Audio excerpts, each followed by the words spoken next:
এই দুলা, থাম তো, থাম। তোর এই গিটারের টং টং আমার মাথায় লাগতাছে। আমার আব্বা আমার প্রতিভাই বুঝলো না, মাত্র 10 লাখ টাকা দিল না আমারে। আরে বাবা তো বুঝলোই না আমার কত প্রতিভা, আমার প্রতিভার কোনো মূল্যই দিল না।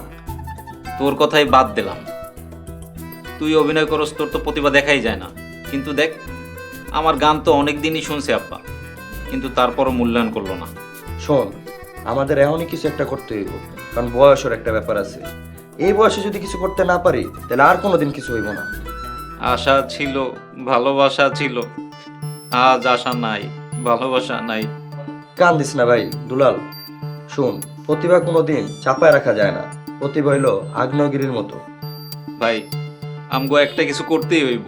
আল ভাই, দুলাল ভাই, ভাই খাইতে আহেন, খালামারা হে। আমরা খামু না, যা ভাগ তুই। ভাতের উপরে রাগ করছেন কেন?